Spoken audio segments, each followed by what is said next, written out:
All right, everyone, another news roundup starting right now with all the updates on our Washington Commanders. Quick, direct, and no-nonsense information. If you're new, subscribe now and make sure you don't miss anything from the team. Don't forget to like the video so I can keep making them. Before getting into the information, I want to send a special shout-out to Hunter Miller from Richmond, Virginia. Hunter is always tuned into the channel, following every move of the Commanders in Ashburn. Thanks a lot for watching, Hunter. We're in this together, brother. And you? Want a shout-out in the next roundup? Comment your name and city below, and I'll give you a shout-out in the next video. Here's the update. According to Master Adam Schefter, the Minnesota Vikings are open to trading edge rusher Pro Bowler. The reason? Money. The Vikings are suffocating under the 2026 salary cap, second to last in the league, while we are the kings of the box. We have the 5th largest salary cap space in the NFL. Greenard has a base salary of $18.4 million, but wants a raise to around $27 million. Our new defensive coordinator, Durante Jones, knows the guy like no one else. They were together in Minnesota for the last 2 years. Bringing in someone who already knows Jones's system is the perfect scenario for a quick rebuild. Jeremy Fowler mentioned a second-day pick, second round, but I wouldn't be surprised if we close this deal for a third-round pick. That would be a steal. If we bring in Greenard now, our 7th overall pick in the draft gains an absurd amount of freedom. We just released Latimore, who performed poorly in 2025. Imagine DB Mansour Delane coming in to close down the backfield. Or perhaps giving Jayden Daniels another elite target like Carnell Tate or Jordan Tyson. If we don't get Greenard, the total focus in the first round should be on pass rushers like David Bailey or Reuben Bain Jr., since we were only the 14th best unit in the league last year according to PFF. Many people look at his numbers for 2025 and are shocked, only 3 sacks. But hold on, he missed 5 games due to a shoulder injury.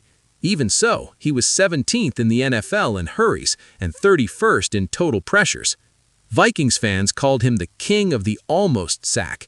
This shows that he was there, causing problems, but lacked that detail or luck that he had in abundance in 2023-24, when he totaled 24.5 sacks. In my opinion, 2025 was an outlier because of his health. Healthy and in Durante Jones's system, he'll be back to being elite. Next, would you rather spend a third-round pick on Greenard and use the 7th overall pick on a wide receiver, cornerback, or would you rather go all in on a rookie for the defensive line in the draft?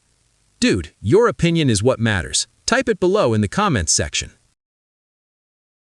Changing the subject, here's the news. Washington has already announced Latimore will be released before the start of the 2026 season.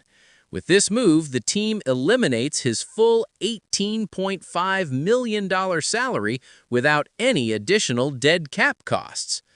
According to the NFL, this move puts the Commanders in a position to have one of the largest budgets in the league for the upcoming free agency. In November 2024, Washington sent 3rd, 4th, and 6th round picks to the New Orleans Saints to acquire Latimore.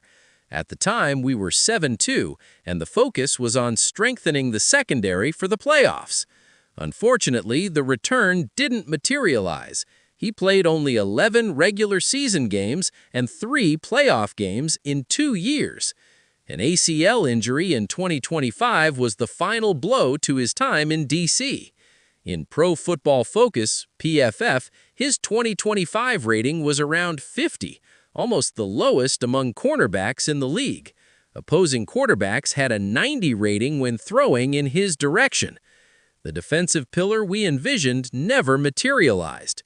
Now, with over $80 million in salary cap space, Adam Peters has a clear path to pursue a new number 1 cornerback, who is younger and, most importantly, healthier. My opinion, Latimore was a mistake. On paper, he was a star, but his body couldn't handle the pressure in Washington. Now it's time to look ahead. Do you think the team should use this money to bring in a veteran or focus 100% on the draft and internal renewals like Darren Payne? Share your thoughts in the comments. Now, to wrap up today's updates, the Washington Commanders are no longer just speculating about who will be the face of the franchise. We already know. Jayden Daniels introduced himself to the world in a rookie season that was, honestly, cinematic. He wasn't just a rookie, he started all 17 games, throwing for an impressive 3,568 yards with 25 touchdowns and only 9 interceptions. That momentum took us to the NFC Championship game. For a franchise that spent decades in the desert searching for an elite quarterback, it seemed like we had finally found the Messiah of Marumbi, or rather of DC. However, the NFL, it's cruel, and the second year didn't go as planned. Injuries limited Jayden to just 7 games. He threw for 1,262 yards and 8 touchdowns in a difficult 5-12 season. But here's the secret. Nobody in the league dismissed Jayden. His talent was never questioned, much less his composure in times of crisis.